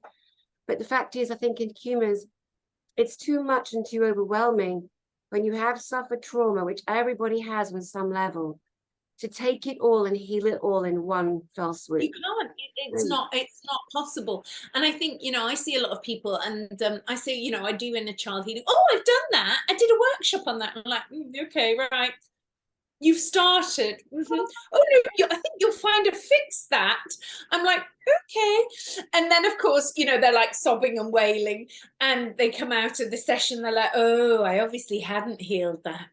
And I said, well, no, you had. You'd started on your journey, but it's obviously more than you realize. And you're just a lay person. You don't necessarily understand that. I've been doing this 20 years. Trust me, I know how deep it is. And I know that you can't process it in one fell swoop, because your body's got to synthesize the energies. It's a lot of, it's huge. You need to rest after that and integrate what's happened, and then go back and process the next level. I'm still processing stuff in myself, situations that come up for us, triggers things, brings things up for us. The next thing, we're sobbing and wailing, but everything that's happening is bringing up stuff for us to heal and clear. I mean, a few weeks ago, as many of you might know, I've got this beach hut that I bought from a meditation in Cornwall. I was meditating in London many years ago, 2007. Never been to Cornwall, meditating. This white clapperboard chalet with baby blue painted windows came into my vision, and the message I got was, if you Google it, you'll find it. And I call it Sea Angel Vintage Beach Chalet. But anyway, this thing came into my vision, and I'm like, I must buy it. So I Googled for 3 days, found it, and I bought it. And it has been a catalyst for probably the most tears I've ever cried over this damn beach hut. It triggers me often. It sank into the sand this year. I had to have it lifted and raised. And then, of course, because it's last minute, you can DIY, bringing in tradespeople. And they're like, yeah, I can do that for you in a few months' time. It's like, no, I need it like next week, and they can't do it. So I had to paint the whole thing myself, which triggered many emotions in myself. In the end, I ended up almost replastering the whole wall. So it brought up all these emotions, and it brought up all kinds of issues within me, ancestral issues, because I was going around the site trying to find people to help me, and I'd see all these tradesmen doing stuff. So I said, oh, when you finish this job, would you be able to come and help me? And they were like, actually, I'm only helping my nephew or my son or my you know, some form of nepotism was going on. So, you know, the fact that I don't have brothers and sisters, it triggered me. So, so it brings up this, you know, but I knew it was a healing. I knew it was a healing. So I'm painting, crying, you know, and this is the process that we have to go through. So you think you're really evolved. You think you've processed your stuff. And then, you know, something as simple as having to paint a beach chalet comes in left field, and you're like on your knees crying, but doing it because you know you've got holiday makers booked in, so you've got to do it. So through the tears, you're doing it, but you're all also realizing it's triggering something in you that had to be released. And for whatever reason, there was no other way for me to release this other than, you know, manifesting myself. So this beach chalet has triggered so much in me. It's been like a relationship to trigger so much for me, and so many things, and so much trust, and just things that you wouldn't imagine that something just owning a holiday let would do for you, but it really has. Yeah, incredible where we find our source of pain in order to allow us to heal. Definitely. Excuse me, I'm so sorry. I wrote a little thing down here a while ago. You said about being a Sunday school teacher. I was also a Sunday school teacher at 15 years old, and the only Sunday school teacher I know that got fired from sacked, as we say in England, from being a teacher, because honestly, I found the coursework so boring. And the kids were so bored. I'd buy them sweeties, candies. I would tickle them and chase them around. I'd have them jumping up, doing jumping jacks. And of course, that wasn't appropriate in the Pentecostal evangelical. You know, you've got to teach them about the devil, put the fear of God into them, and tell those children they are sinners. You sinners. Oh my God. Oh my God. No child is a sinner. We are born of original sin. Shut up. Shut up. Honestly, all that's coming down. It was quite fluffy in my church. Huh? In mine, I don't really remember it being any negativity. I mean, it was a Church of England church, but it was a new build church, so it was quite modern and funky, and it was at times boring, but I don't remember them putting that pressure on it, you know. Yeah. I didn't remember that bit. So it shows you different fractions of different things. Of course. They're all unique, aren't they? Yeah, because you've got Anglican, Baptist, Pentecostal, evangelical. I mean, I don't know about any of all those. But did they eat the flesh and drink the blood? Well, yes, and I was never keen on that myself. Yeah, you know, cannibalistic ritual is still there. Yeah, because it relates directly to Satanism. They go the body of Christ, and it'd be like a wafer biscuit, and then they go the blood of Christ, and you get a bit of red wine, or sherry. Maybe it was sherry. But my mum obviously didn't want to get a cold sauce. She to share the goblet with everyone. The whole parishioners have all got cold sauce. I find that disgusting too. I basically want to gag, and my gag reflex is like my mum used to dip the wafer in when it came to her turn. She'd have saved the wafer, so she'd dip it in. Just kind of. So yeah, but I do remember having a very strange experience once in a service. So I don't know what happened to me. I was in a service at this church, and my leg froze in my groin. My leg was frozen. I was like a 14, maybe I would be about 13 or 14, but my leg froze, and I had to be sort of carted to a seat because I couldn't move. My leg just froze. So I'm sure it was something they were saying in the service that triggered some cellular memory, and my leg froze. Wow, yeah. And again, because all of our memories of every lifetime are recorded in our cells. And so, yes, so it stands to reason why people have these unrequited panic attacks in the middle of nowhere, because something, a smell, a sound, a thought, a memory, and our body sees it is a barometer. Our body will pick up. It's not, people think it's just about what they see with their physical eyes. It isn't. You'll get triggered from the deepest depths of your ancient memory, ancestral memory. the worst thing that ever happened to me once, and I'm sure this is what happens to a lot of people. So if they don't have any knowledge of past lives, so back in the day, not too far, but back enough that I like to investigate all these spiritual organizations. So I was bobbing about, and I would know how bad they were if I got a parking ticket or something bad happened to me after I'd been nosy beakying. But I like to go and nosy beaky all of them. So I'd done a couple in one weekend once, and I came back to my flat in London, and I don't want to say which one it was, but I'd been nosy beakying this organization, and when I'd gone there, I'd gone to this beginners class, and I was like, I know the answer, and they were like, well, you can't possibly know, you've not been on any of our courses. I'm like, well, it's not exclusive to your little religious thing. So I think they got triggered by me. And so anyway, I wake up the next morning. I cannot move. I'm paralyzed. I'm laying in my bed. I'm paralyzed. I'm like, oh my God, what has happened? But luckily, with the skills that I have, now the average person is going to go, I don't know. I woke up and I've been paralyzed ever since. Of course, myriad reasons why that might be. But in my case, I'm like, what's going on here? And it turned out that, energetically, these people from these spiritual organizations that I'd been researching had thrown an axe at me. And some of them I'd known from a past life. And I'd got an axe energetically, not physically, but energetically in my neck. And I couldn't move. And until I figured it out, I was laying in my bed like this. I can't move. I'm just stuck here.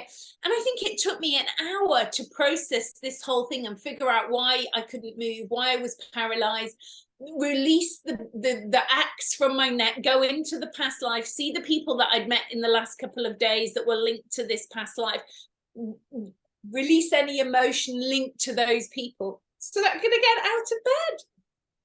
Incredible. And again, it sounds so ludicrous to so many people that have had this religious brainwashing programming, or they've had strict parents who won't allow any form of creativity. Then, of course, we've got the teachers and the headmasters and mistresses, etc. So there's always this constant genocidal repression that from birth and even in the womb, we start to hear it. And then we come out, and so we gather all these multiple traumas. And it's just people like you in the world that are such a gift and such a blessing. So not only can people book you and find you and come to you for all of these wonderful past life regression, inner child healing, many things, but again, let us know, show us the flyer that people can come to Glastonbury next weekend, guys. Next weekend. Let me see if I can read it. I can't. It says solstice weekend. It's at the Chalice Well, beautiful Chalice Well. If you've never been to the Chalice Well, it's beautiful. Oh, wow. So Saturday, the 17th of June, 2023, honouring your intuition, 10 till 5. And then Sunday, the 18th of June, awakening and healing your soul memories, guided journeys, skills and gifts to allow you to truly trust your intuition, go into your collective memories. I do light language codes. We go up the tour. I give light language codes there. We do guided journeys. I will give you skills that are life-giving and you can use in your life on a daily level. You can come to one day or both days. If you go to my website, there's a link to a page called All Events, which is where the events listed, and you can buy a ticket or just private message me if you know you want to come to the event. There are loads of places to stay in Glastonbury, or you could come for the day. Even if you're abroad, it's very easy to get to Glastonbury from abroad, more than it is actually from the UK, because you can fly to Bristol Airport from most European countries, probably cheaper than you could come from Scotland, these days.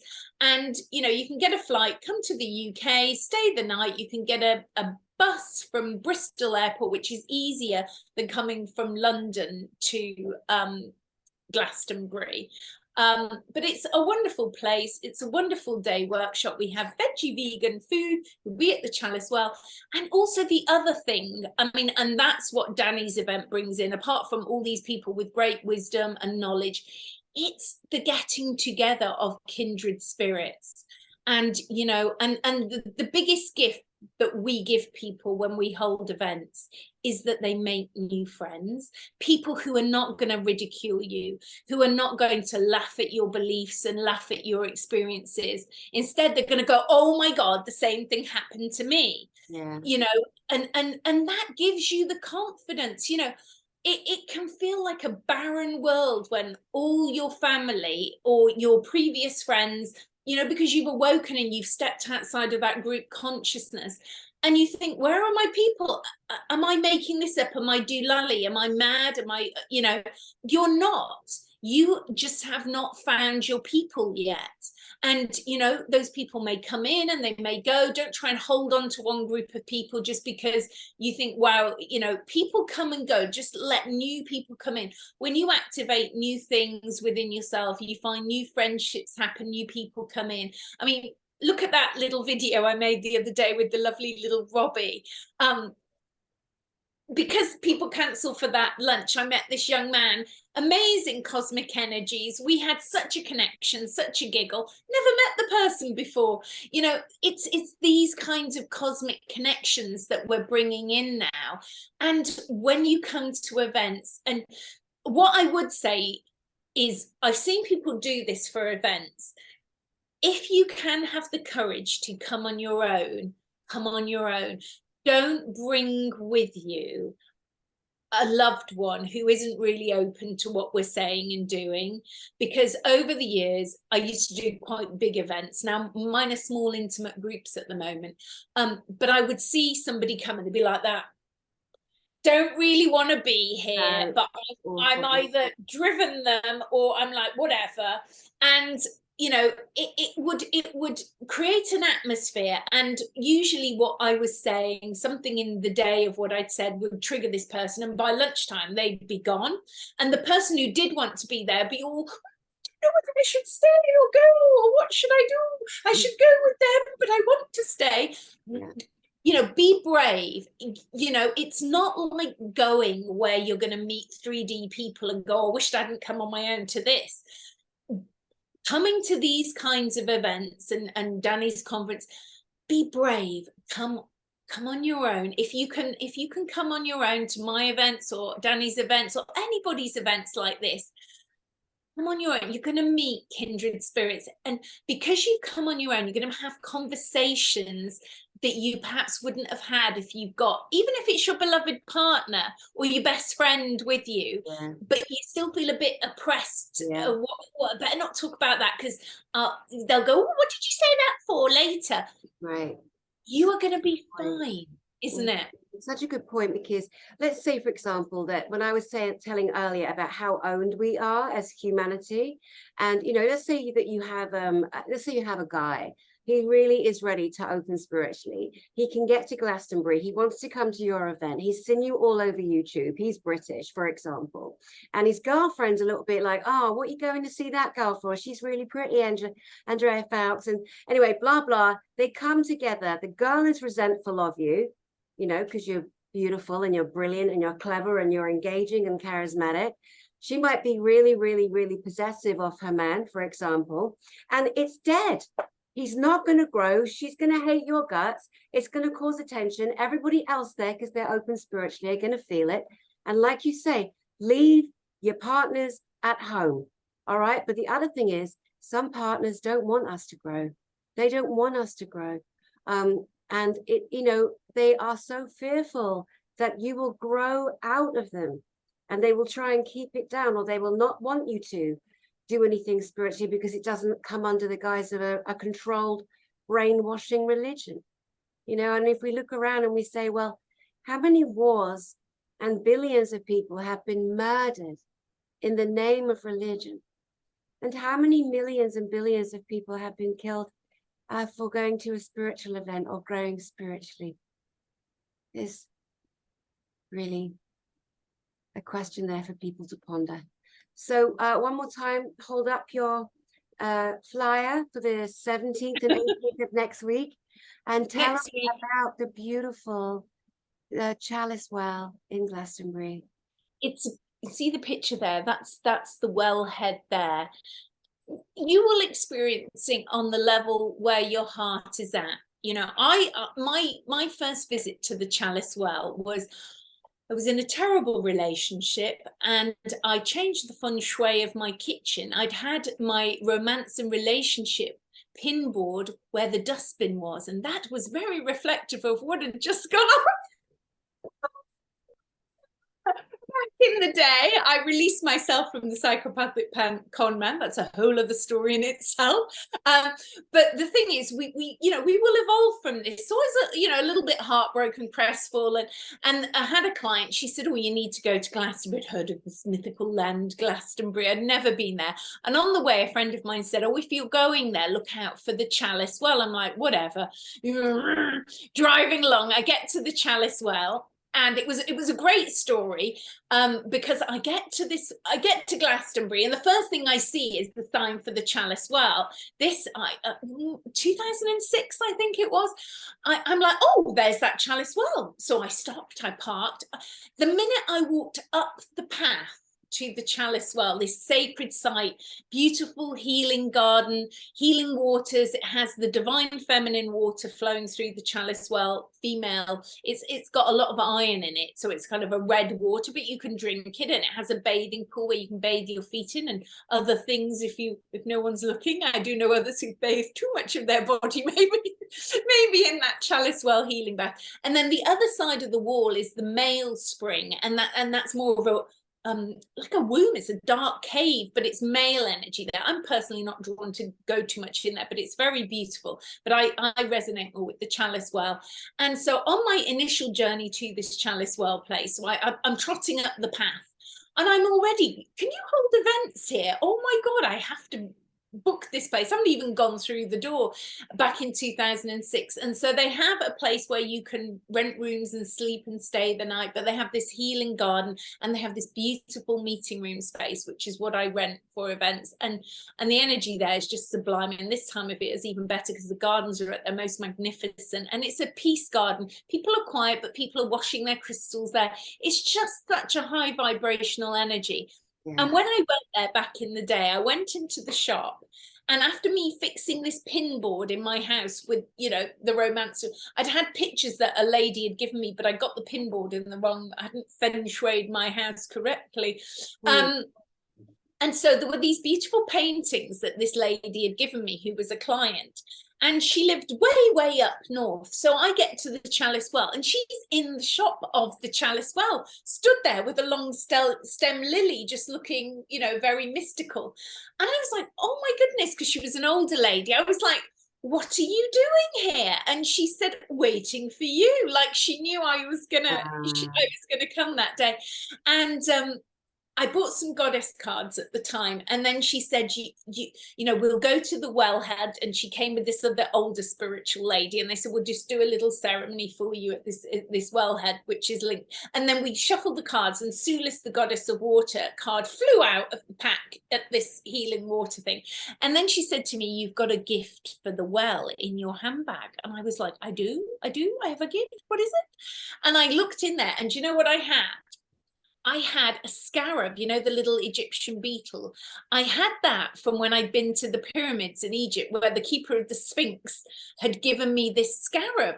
And she said, throw it into the well. So I threw it into the well, and all the cards flew up. And she took me around Glastonbury. I had this magical couple of days with these two ladies, and they were meant to be there to greet me and welcome me to the Chalice Well. And I don't. Yeah, and I don't know anybody who's been to the Chalice Well who doesn't come back again. You know, it's a powerful sacred space. It's such a space for opening up. And I know that we've been there, and we do chanting and sound healing within the workshop as well. And I remember one group, we were doing our chanting and sound healing, and then we were like, what's that sound? And we could hear monks in another dimension. We'd opened a portal, and these monks were chanting in another dimension. That's so beautiful. So that's what people can expect, you know, the beauty, the serenity, the peace at your event in Glastonbury next weekend, one day as well. And you'll also be climbing up to the sacred tour up the hill. One thing I'd like to share about Pardon? Oh, well, we may even go to another place if the group energy vote to go there in the evening. It isn't on the schedule, but we might go there. There's a magical place. People all know about Glastonbury tour, and I feel it's a masculine energy because you've got the tower on it, but it's actually a feminine mound. So you've got the feminine energy. And if you walk it, there are chakras that you can walk around. And there's actually a dragon egg on the tour. Not everybody knows where it is, but there is a dragon egg there.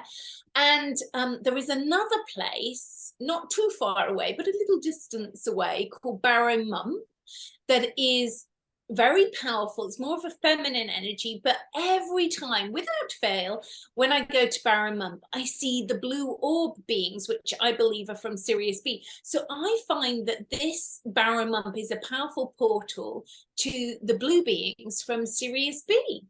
I love that. What's it called? The Baron Monk. Barrow Mump. And it's almost very similar. Barrow Mump. It's very similar looking to the Glastonbury tour. And often I take people, this year, sadly, the solstice isn't on a weekend, so a lot of people are not available. So this weekend is the weekend before the solstice.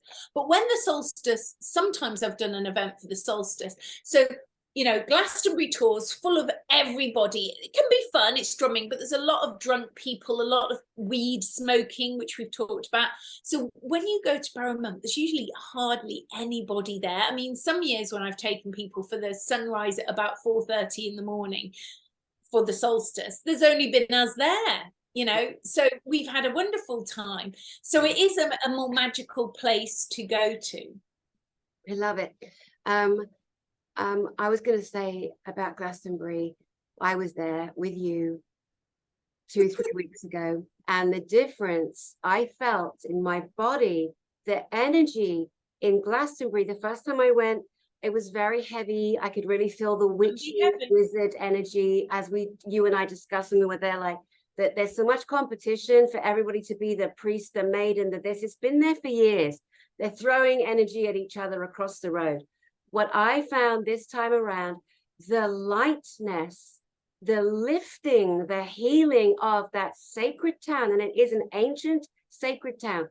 And I was delighted. And then you and I went into the church because I wanted to have another look at the ceiling that I'd remembered being the same blue sky painting, dark blue, like the royal lapis lazuli with the gold stars. And in my mind, when I'd been to the Valley of the Kings and the Valley of the Queens in Egypt, and looked up at their ceilings, in my mind, Glastonbury Church was the same. Well, it actually isn't. And as you know, I took photographs of the different, same symbology, same color sky, same color stars, but the stars on the ceiling in the nave, which is go into the church, go to the front, it's in that right-hand corner, were more modern than the ancient Egyptians. So anyway, it was so beautiful. I was thinking about the other chapel, you know, where that woman. I was going to say, yes, go ahead. So there's this other really sweet little chapel called the Magdalene Chapel in Glastonbury, and I'm singing my light language, and Dani's going, oh, it's so lovely, she's singing her light language. And then I was like, oh no, I could see this woman coming to tell me off. And I said, I'm going to get told off. And she went, oh, I don't think you will. And then this woman came in and told me off, and Dani stood up to the lady. Didn't you? I did, silly old bag. Well, the situation was that I was so excited to see this teeny tiny little hidden ancient church. It's tiny. And the first time I came across it was when that lady, Amanda Lawrence, I think she lives in Glastonbury. Oh, yes. Really sweet energy. And she was sitting on the grass and she filmed it. And I saw her on a Facebook Live. So I knew it was there. And then you took me there. And we're sitting, we go in and there's no one there. There's nobody in the little 3 almshouse rooms down the side. It's just you and I inside an actual tiny church chapel. And this woman, this volunteer. And the sign says, please, you are welcome to meditate. Be mindful of other people. So it's just me and you, boo. So you stand and you sing. It was the best light language I've ever heard. And you sang for less than a minute, And I was just in awe of the acoustics, of the beauty of your giving in that sacred place. And and then as soon as you've done, you went, oh, I'm going to get told off. I'm like, of course you're not. We're in a church where we sing and we praise and we worship. And this old bag comes in and opens a trap. Gestapo. There will be no singing in this place. Stop it. But the hilarious thing was, though. She went, no, we don't need to be, hang on, she was English. We don't need to be aggressive. I'm like, mate, you and me outside though. Go on, what were you going to say? But then I said to her, I said, but I know that you can rent the chapel because I've seen people doing light language. She went, yeah, if you rent it, you can sing light language. And she said, you can do anything you like. Not such a good thing to say. Not with all the satanic practices happening in sacred places. But anyway, I did tell her off. I did kind of hand her ass on your behalf because there was no one else there. But again, it's like when you stand up to someone, you can be elegant, you can be calm, as I was, but you are literally pushing back on their programming. In her mind, she was the law. In my mind, she did say it was very. She said it was very nice, but it's like, well, what purpose is it going to serve? I've stopped now. It's just power. It's power. It's domination. It's programming.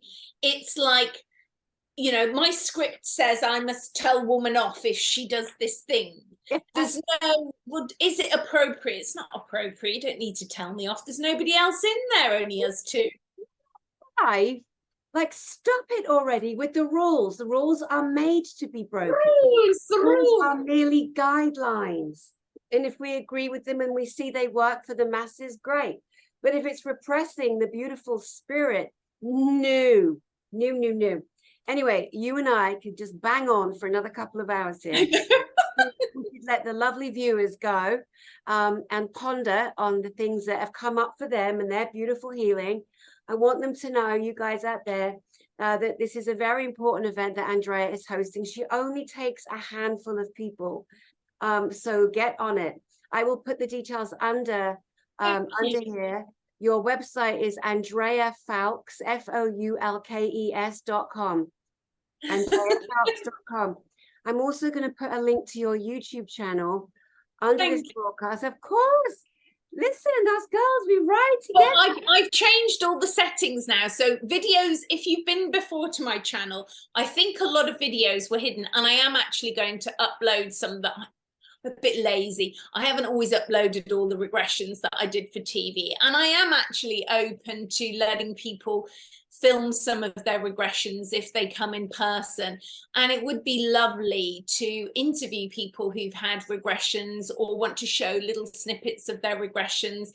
And, you know, if you have been a client of mine, I have got a journalist at the moment who does want to, I've got some people who are interested, want to share their stories of their experiences. So there is, you know, you could receive a little payment for write an article that will be written in a very favorable manner about regression.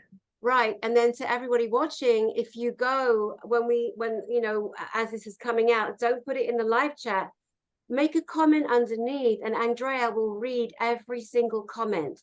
So if you can't find the website, you can't just talk to her. This is Andrea's broadcast. This is for her in the main today.